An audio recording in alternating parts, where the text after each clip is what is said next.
Hello good morning friends, कैसे हो आप सभी। आई होप आप सभी बेहतर होंगे और मेरी क्लास में आप सभी का बहुत बहुत स्वागत है। यहाँ पर हम यूजीसी नेट के लिए प्रिपरेशन कर रहे हैं, खासकर पेपर 1 के लिए। पेपर 1 के साथ साथ हम अपने पेपर 2 को भी लेकर के चलेंगे और यहाँ पर हमने कंप्लीट कर लिया है अपना पूरा टीचिंग एप्टीट्यूड। मेरी टीचिंग एप्टीट्यूड की वीडियो अगर आपने नहीं देखी है तो उसकी अलग से प्लेलिस्ट बनी हुई है टीचिंग एप्टीट्यूड, आप जाकर के उसमें सारी वीडियो को अच्छे से देख सकते हो और आप अपना डिटेल में उसको स्टडी कर सकते हो, जो कि आपके एग्जाम के पॉइंट ऑफ व्यू से बहुत ही ज्यादा जरूरी है। मैंने इसको बहुत ही डिटेल में आपको समझाया है और एक बार अगर आप मेरी वीडियो को देख लोगे तो आपको कहीं और जाने की जरूरत नहीं पड़ेगी। चलिए, अभी हमारा चल रहा है रिसर्च एप्टीट्यूड यूनिट 2 पेपर 1 का। चलिए, तो यूनिट 2 में हमारा रिसर्च के बारे में हम चैप्टर 1 को अभी कंप्लीट कर रहे हैं। चैप्टर 1 में हमने काफी सारी चीजों को देख लिया है।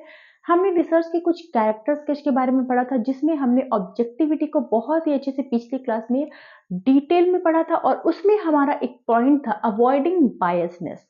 आज हम अपने उस पॉइंट को अच्छे से डिटेल में पढ़ेंगे। मैं यहाँ पर आपको एक एक पॉइंट को पकड़ पकड़ के डिटेल में इसलिए बता रही हूँ ताकि आपको उसके बारे में जो भी आपका डाउट्स रहे वो क्लियर हो जाए।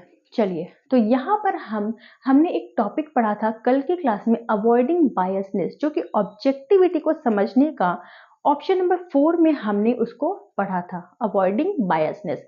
आज हम जानेंगे कि बायसनेस किस किस टाइप के हो सकते हैं। चलिए,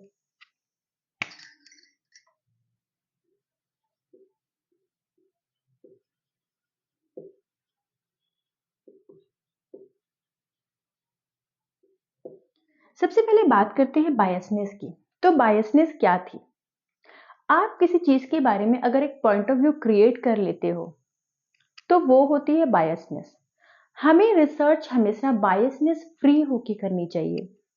बायसनेस, अगर सोसाइटियल बायसनेस की बात करें तो लड़का लड़की में भेदभाव, ये होता है जेंडर बायसनेस। ठीक है, तो हर जगह पर बायसनेस होती है।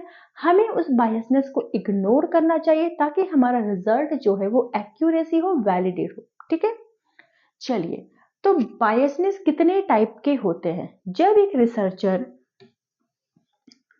एक रिसर्च करता है किसी टॉपिक पर, तो वो क्या करता है, कुछ डेटास को क्या करता है, कलेक्ट करता है। ठीक है, इस डेटा को कलेक्ट करने में बहुत सारे बायसनेस जो है वो इसको इम्पैक्ट करते हैं, इफेक्ट करते हैं। बहुत सारे ऐसे बायसनेस होते हैं जो क्या करते हैं, किसी रिसर्चर को डेटा को कलेक्ट करने में और उसके रिसर्च करने में उसको इफेक्ट करते हैं। कौन कौन से ऐसे बायसनेस होते हैं, आइए हम आज की क्लास में उन सभी के बारे में जानते हैं। चलिए, सबसे पहले अगर बात करें तो पॉइंट नंबर 1 में अगर हम देखें कि एक्सटर्नल बायस को, एक्सटर्नल बायस क्या होता है? ये एक्सटर्नल बायस, इसमें आपका शामिल होता है, आप एग्जाम्पल के तौर पर इसको मीडिया को शामिल कर सकते हो। वैसे तो और भी बहुत सारे बायसनेस होते हैं लेकिन मैंने मीडिया को शामिल कर दिया इसमें। ठीक है, आप एक रिसर्च कर रहे हो, आपने गंगा पे रिसर्च करना स्टार्ट कर दिया, आपने डेटास को कलेक्ट कर लिया।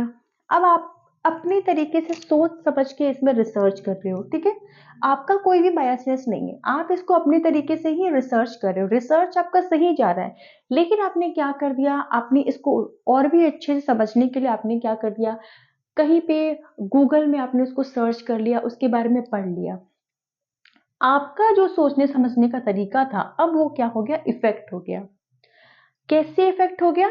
एक्सटर्नल बायसनेस से।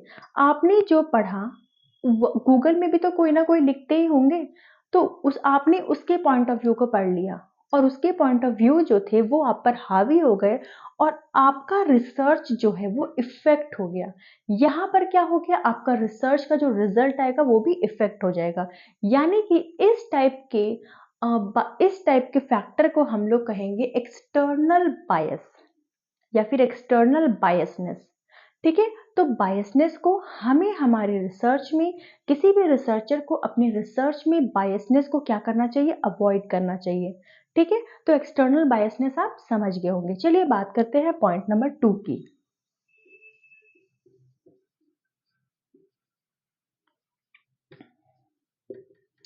Personal bias. पर्सनल बायस क्या होता है?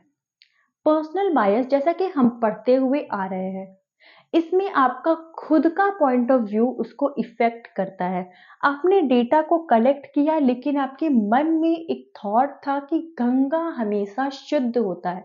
ये आपका जो बायसनेस था वो आपके डेटा कलेक्शन को, आपके रिसर्च के रिजल्ट को पूरी तरह से क्या करेगा? इफ़ेक्ट करेगा। इसलिए हमें बायसनेस के तौर पर एक्सटर्नल को अवॉइड करना चाहिए और पर्सनल को भी अवॉइड करना चाहिए। ठीक है? पर्सनल आप बहुत अच्छे से समझ गए होंगे क्योंकि पर्सनल हम लोग 2-3 क्लास में पढ़ते हुए आ रहे हैं। चलिए, अब बात करते हैं पॉइंट नंबर 3 की।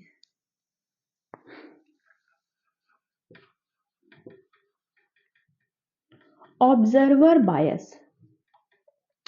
अब आपने डेटा को कलेक्ट किया, ठीक है?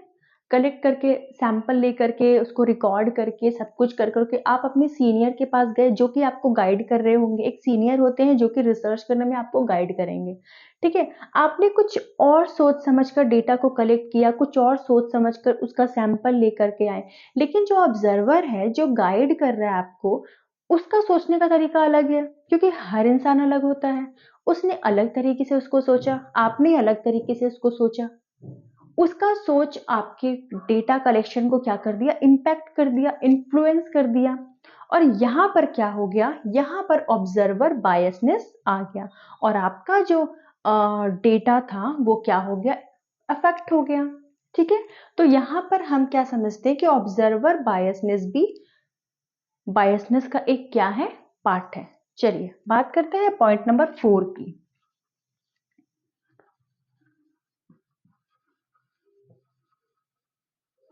एक्सपेक्टेंसी बायस। ये एक्सपेक्टेंसी बायस क्या होती है? आपने बचपन से सुना है कि गंगा शुद्ध होती है, ठीक है? लेकिन आपने फ्यूचर के तौर पर भी ये मान लिया कि गंगा हमेशा शुद्ध रहेगी चाहे कुछ भी हो जाए। ये आपने एक्सपेक्टेशन रख लिया। यही बायसनेस जो होती है आपके रिसर्च को इफेक्ट करेगी पूरी तरह से। ठीक है? तो इस टाइप के बायसनेस को हम क्या बोलेंगे? एक्सपेक्टेंसी बायसनेस, जो कि ये भी हमारे रिसर्च के रिजल्ट को क्या करेगी? पूरी तरह से इन्फ्लुएंस करेगी, पूरी तरह से इफेक्ट करेगी। ठीक है, चलिए बढ़ते हैं आगे पॉइंट नंबर 5 की तरफ।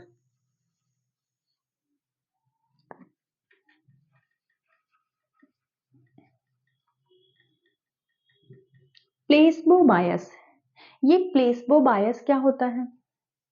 प्लेसबो बायस है कि हर तरह का आपने एक रिसर्च किया, आपका एक रिजल्ट आ गया, ठीक है? आपने एक रिसर्च किया और उसका एक रिजल्ट आ गया। अब आप सोचोगे कि हर सिचुएशन में एक ही रिजल्ट आए। यहाँ पर आप थोड़ा कंफ्यूजन क्रिएट मत करना। मैंने आपको पढ़ाया था कि एक ही जैसे सिचुएशन होने पर एक ही जैसा रिजल्ट आएगा। यानी अगर सिमिलर सिचुएशन क्रिएट होंगे तो रिजल्ट सिमिलर आएगा। मैंने ये नहीं बताया था कि अलग अलग सिचुएशन क्रिएट होने पर भी रिजल्ट सेम आएगा। ठीक है? यहाँ पर क्या होगा? यहाँ पर रिसर्चर ये मान लेगा कि उसका जो रिसर्च है और उसका जो रिजल्ट आया है वो हर अलग अलग सिचुएशन में भी उसका रिजल्ट सेम आए।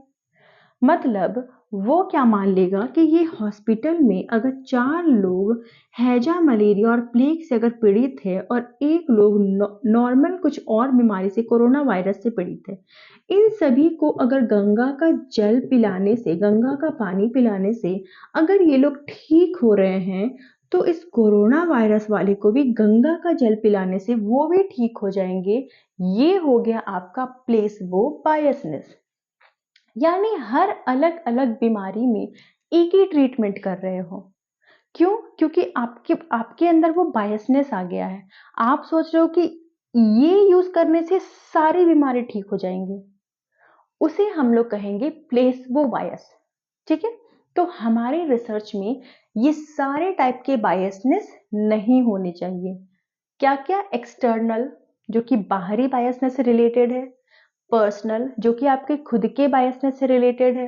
ऑब्जर्वर, जो दूसरे आपके डेटा के अकॉर्डिंग ऑब्जर्व कर रहे हैं, उसका भी कुछ ना कुछ बायसनेस होगा तो वो भी आपके रिजल्ट को इफेक्ट करेगा। एक्सपेक्टेंसी, आपने कुछ एक्सपेक्ट कर लिया, वो नहीं, जरूरी नहीं कि वो हो जाए, तो ये भी एक तरह का बायसनेस है। प्लेसबो बायसनेस, हर बीमारी का एक ही इलाज कर रहे हो। वो भी बायसनेस है। ठीक है, तो ये सारे बायसनेस जो होते हैं वो किसी भी रिसर्च के रिजल्ट को इफेक्ट करते हैं। इसलिए हमें अपने रिसर्च में, एक रिसर्चर को अपने रिसर्च में बायसनेस को क्या करना चाहिए, अवॉइड करना चाहिए। तो आई होप आपको ये भी क्लास बहुत अच्छे से समझ आया होगा और मुझे उम्मीद है कि आप बायसनेस को आप कभी नहीं भूलोगे। चलिए मिलते हैं मेरे अगले वीडियो में। फिलहाल मेरे लिए एक मोटिवेशन के तौर पे एक कमेंट और एक लाइक जरूर करिएगा। Thank you so much.